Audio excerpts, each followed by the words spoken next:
आज का वचन।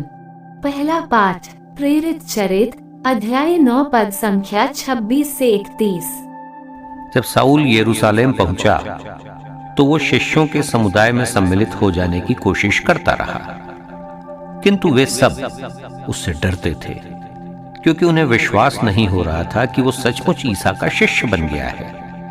तब बरनबास ने उसे प्रेरितों के पास ले जाकर उन्हें बताया कि साउल ने मार्ग में प्रभु के दर्शन किए थे और प्रभु ने उससे बात की थी, और यह भी बताया कि साउल ने दमिश्क में निर्भीकता से ईसा के नाम का प्रचार किया था। इसके बाद साउल यरूशलेम में प्रेरितों के साथ आता जाता रहा और निर्भीकता से ईसा के नाम का प्रचार करता रहा। वो यूनानी भाषी यहूदियों से बातचीत और बहस किया करता था, किंतु वे लोग उसे मार डालना चाहते थे। जब भाइयों को इसका पता चला तो उन्होंने साउल को कैसरिया ले जाकर तरसुस भेजा। उस समय समस्त यहूदिया, गलीलिया तथा समारिया में कलीसिया को शांति मिली।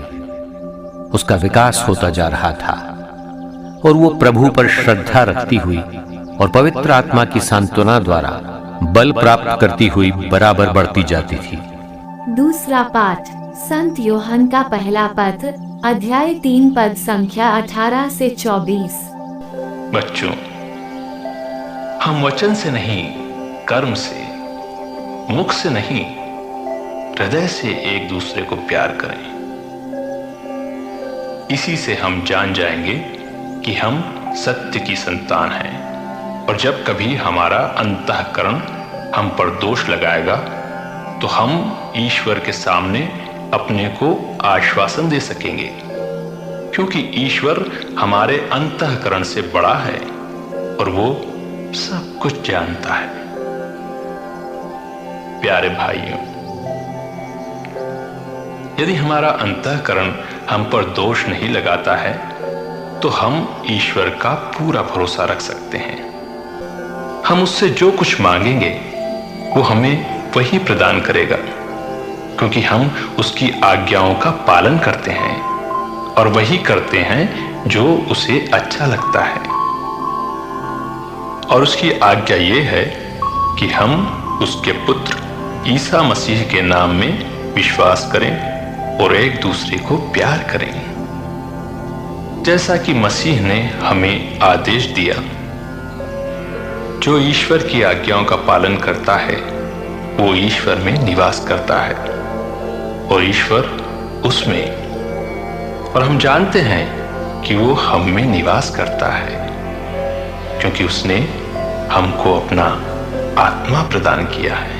यह प्रभु की वाणी है। सुसमाचार संत यूहन्ना अध्याय 15 पद संख्या 1 से 8। मैं सच्ची दाखलता हूँ और मेरा पिता बागवान है। वो उस डाली को जो मुझ में नहीं फलती काट देता है, और उस डाली को जो फलती है छांटता है, जिससे वो और भी अधिक फल उत्पन्न करे। मैंने तुम लोगों को जो शिक्षा दी है उसके कारण तुम शुद्ध हो गए हो।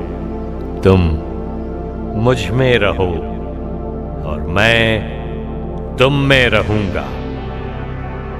जिस तरह दाखलता में रहे बिना डाली स्वयं नहीं फल सकती, उसी तरह मुझ में रहे बिना तुम भी नहीं फल सकते। मैं दाखलता हूं और तुम डालियां हो। जो मुझ में रहता है और मैं जिसमें रहता हूं वही बहुत फलता है, क्योंकि मुझसे अलग रहकर तुम कुछ भी नहीं कर सकते। यदि कोई मुझ में नहीं रहता तो वो सूखी डाली की तरह फेंक दिया जाता है। लोग ऐसी डालियां बटोर लेते हैं और आग में झोंक कर जला देते हैं। यदि तुम मुझ में रहो और तुम में मेरी शिक्षा बनी रहती है, तो चाहे जो मांगो वो तुम्हें दिया जाएगा। मेरे पिता की महिमा इससे प्रकट होगी कि तुम लोग बहुत फल उत्पन्न करो और मेरे शिष्य बने रहो। यह प्रभु का पवित्र सुसमाचार है। आमीन। आज का चिंतन। ईश्वर के शब्द हमेशा क्रियाशील हैं, जो हमेशा अपना प्रभाव प्रदर्शित करती है। जब जब हम उनकी वाणी पर अमल करते हैं, अपने जीवन में फल उत्पन्न करते हैं। और ईश्वर के शब्द हमेशा ही हमारे मार्गदर्शक हैं। मनन करें, यदि हम ख्रीस्ती और उनके शब्दों या बाइबल के वचनों को अपने जीवन में लागू किया होता, तो अवश्य ही हमने 100 गुना और 1000 गुना फल उत्पन्न किया होता। आज यीशु हमें अपनी दाखलता की डालियों के रूप में संबोधित करते हैं। यूं तो दाखलता सिंचित की ही जाती है, जिस प्रकार कलीसिया विभिन्न संस्कारों से परिपोषित की जाती है, पर यह सदस्यों की उपलब्धता पर निर्भर होती है कि वे प्राप्त कृपादानों को किस तरह अपने जीवन में प्रदर्शित करते हैं। आज यीशु निर्दिष्ट नहीं करते कि ख्रीस्तियों का फल सिर्फ सेवा, समझदारी, सामाजिक न्याय से संबंधित हो, पर वे आशा करते हैं कि ये फल आत्मा से प्रेरित हैं, जो कलीसिया की सफलता नहीं बल्कि उनके उत्थान से मापा जाता है।